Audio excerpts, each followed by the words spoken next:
नमस्कार मंडळींनो, आजच्या दिवसाच्या ब्लॉगमध्ये तुमचं मनापासून स्वागत करतो आणि आम्ही भाऊबीज थोडी लेटच ठरवलेलो कारण रविवारचा दिवस बघून आम्ही भाऊबीज करूचो प्लॅनिंग केलं। किरण सुद्धा आदल्या दिवशी घराकडे इल्लेलो आणि त्यानंतर मग मी आपलं विमान काढलंय आणि निघालो जोगेश्वरीक जाऊ।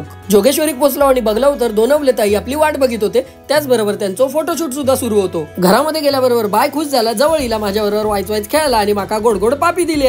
मग आम्ही आई बाबांबरोबर बरेचसे गजाली मारलो आणि खूप सारी मजा केलो कारण की गणेश भाऊजी अजून येऊक नव्हते, ते गेले पप्पांका हाडूक आणि फायनली गणेश भाऊजी सुद्धा पप्पांका घेऊन घराकडे इल्लेले आणि भाऊबीजेक झाली सुरुवात।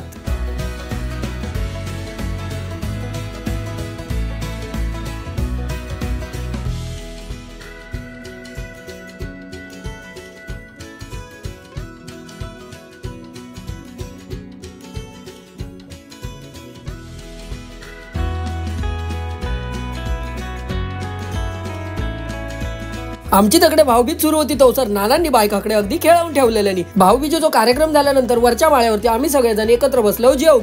बऱ्याच दिवसांनी आज सगळे भावंड एकत्र जेवूक बसलो, येवा तुम्ही सुद्धा जेवूक। जेवणामध्ये स्पेशल आज चिकन टिक्का बिर्याणी होती। आमचा जेवण झाल्यानंतर दोनवले ताई, भाऊजी आणि आई जेवूक बसलेले आणि आमका अकडे आळस इल्लो म्हणून मी आणि किरणने लोळा घेतलं। लोळण वगैरे झाल्यानंतर बघ बाईक म्हटलंय की चल टाटा बाय बाय, आम्ही आता चाललो घरात। तर बाहेर अकडे किलेस करू घेतले। बाय काय ऐकाक तयारच नव्हता, मग म्हटलं आजच्या दिवसापुरती पुरे झाला, आम्ही भेटा पुढच्या व्लॉग मध्ये। तवसर देवा काळजी।